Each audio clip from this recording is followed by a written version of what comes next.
ভাবুন তো, রাতের বেলা আপনি ঘুমিয়ে আছেন, কিন্তু সকালবেলা উঠে দেখলেন যে রাস্তা দিয়ে আপনি হেঁটে এসেছিলেন সে রাস্তায় হঠাৎ করে একটি বটগাছ দেখতে পেলেন। তখন আপনার কি মনে হবে যে এই গাছটি আসলো কোথা থেকে? হ্যাঁ, এমন একটি ঘটনা ঘটেছে আটঘরিয়া উপজেলার।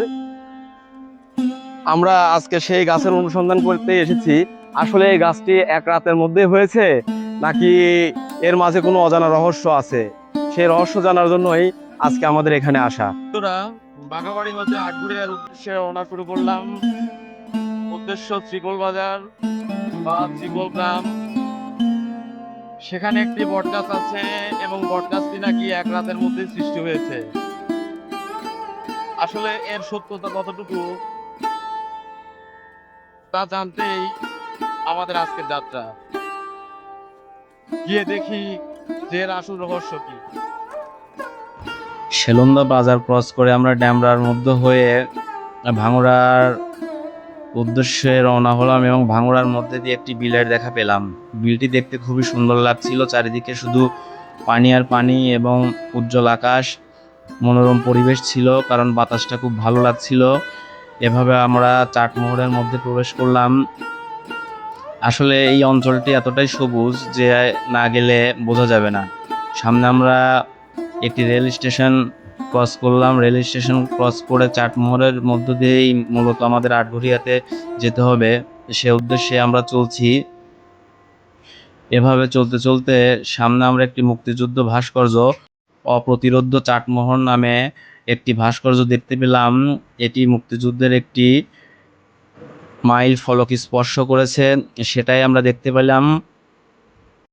এই বটগাছটি এক রাতের মধ্যে জন্ম নিয়েছে, আমরা এরকম কোনো লিখিত দলিল পাইনি, কিন্তু স্থানীয়দের মুখে শোনা যায় যে এটা নাকি এক রাতের মধ্যে জন্ম নিয়েছে। আবার কেউ বলতেও পারে না যে আসলে এক রাতের মধ্যে জন্ম নিয়েছে কিনা। কিন্তু আমরা এতটুকু জানি যে আসলে একটি চারা গাছ থেকেই একটা বট গাছের জন্ম নেয়। এখন এটা পৌরাণিক কাহিনীর মতো অনেকটা মনে হচ্ছে, যেটা আসলে গল্পের মতো মনে হচ্ছে, যেটা আসলে গল্প না বাস্তব, সেটা উদ্ঘাটন করতে আসলে মূলত এখানে আমাদের আসা। স্থানীয়দের মুখে শোনা যায় এই গাছটি নাকি অনেক পুরাতন।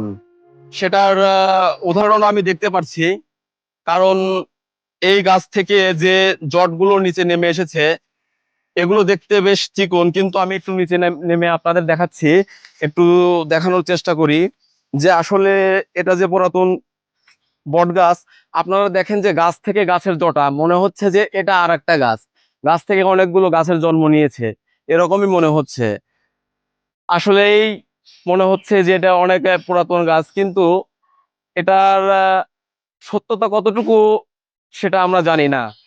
এটা জানার জন্যই মূলত আমাদের আশা, যে আসলে এটা এক রাতের মধ্যে জন্ম নিয়েছে না এটা নিছক কোনো গল্প কাহিনী, সেটাই আজকে আমরা জানবো। ওয়ালাইকুম আসসালাম। কাকা, এখন আমরা যে বট গাছের নিচে দাঁড়িয়ে আছি, আমি আপনাদের এলাকার লোকমুখে শুনেছি এই গাছের বয়স নাকি 300 বছর। না, 300 বছর হবে না, 200-250 হবে। 200-250 বছর বড়। আচ্ছা, এখানকার লোকজন বলতেছিল এই গাছটি নাকি এক রাতের মধ্যে সৃষ্টি হয়েছে। এটা কি এক রাতের মধ্যে সৃষ্টি হয়েছে না এটা কেউ লাগিয়েছিল বা কালের বিবর্তনে সৃষ্টি হয়েছে? না, গাছটা লাগাইছিল, লাগানোর পরিবর্তেই গাছটা বড় হয়েছে। আসলে এটা এক রাতের মধ্যে না, জন্ম না, নেয়নি, না, না, না। যে এটা কেউ রোপণ করেছিল, রোপণ করার প্রেক্ষিতেই আস্তে গাছটি আস্তে, আজকে এত বড় হয়েছে বড় এবং এই বাকলগুলো হয়েছে, মানে গাছের অনেক বয়স বিধায় হুম, এভাবে। এরকম।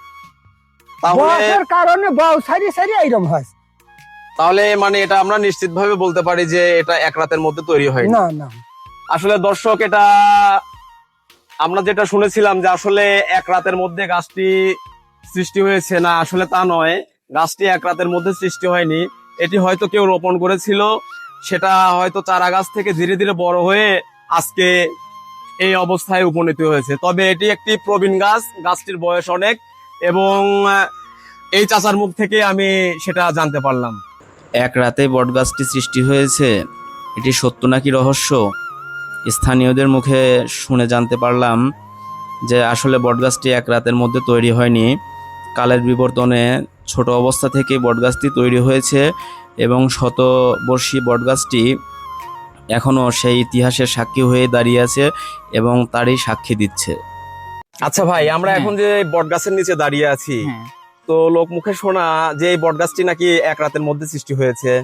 আমার দাদারা বলছে এটা একজন লাগাইছিল এক রাতের মধ্যে, মানে লাগাইছিল কিন্তু অনেক বছর আগে, মানে ধরেন যে 200 থেকে 250 বছর আগে হচ্ছে এটা মানে একজন অনেক লাগাইছিল। পুরাতন দিনের গাছ। হ্যাঁ, অনেক পুরাতন। এগুলো মানে দাদা দাদি নানা নানি এদের মুখে শোনা। হ্যাঁ, তাদের মুখে শোনা, কিন্তু তারাও দেখেনি এরকমও হয়েছে। মানে আমার দাদা সেও দেখেনি, তার মানে- দাদা দেখছে এরকম হয়েছে। মানে তাদের বয়সের হ্যাঁ। তুলনায় যাদের বয়স বেশি তারা হয়তো হ্যাঁ, এগুলো তারা দেখে এগুলো গেছে। দেখে গেছে। এখানে কি লোকজনের সমাগম মানে যখন- ঘটে? মানুষজন কি এখানে এসে বসে?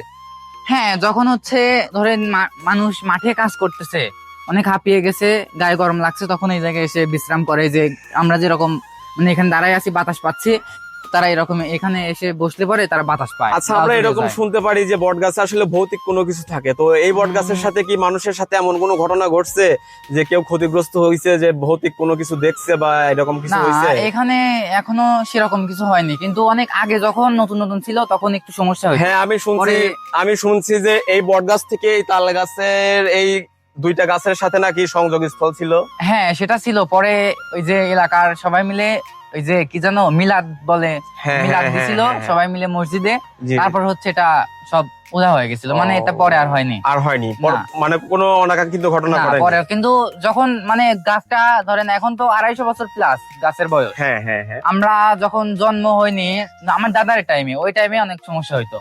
ও, মানে প্রাচীনকাল বলতে কি মানে অনেকদিন আগে তখন সমস্যা হ্যাঁ, হতো। অনেক সমস্যা হইতো আর ওই তখন time তো এ। এখানে এত মানে সব পাকা না রাস্তা ছিল না না। না, এগুলো একদম জঙ্গল কাছে ছিল। ছিল। হ্যাঁ, ও। বৃষ্টি হলে একদম। আচ্ছা মানে ভাই, এত তোমাকে পর্যন্ত- অনেক ধন্যবাদ আচ্ছা। মানে শেয়ার করার জন্য। আজ থেকে 200-250 বছর আগে এই বট গাছ থেকে ওই তাল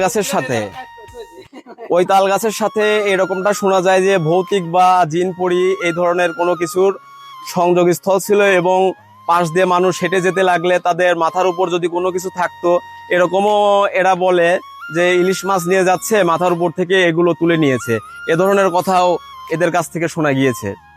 বন্ধুরা, আমার চ্যানেলের নাম আহমেদ স্বপন স্টোরিজ, ইতিমধ্যে আপনারা জানতে পেরেছেন। তো আজকে আমি এই শতবর্ষী বটগাছের সাক্ষী হতে পারলাম এবং আপনাদের মাঝে তুলে ধরলাম। যদি ভিডিওটি আপনাদের ভালো লেগে থাকে অবশ্যই আপনারা লাইক, কমেন্ট, শেয়ারের মাধ্যমে জানাবেন, এবং আমি চেষ্টা করব আপনাদের মাঝে ভালো এবং ভিন্নধর্মী কিছু ভিডিও তুলে ধরার জন্য। সে পর্যন্ত অপেক্ষা করুন। ধন্যবাদ সবাইকে। আল্লাহ হাফেজ।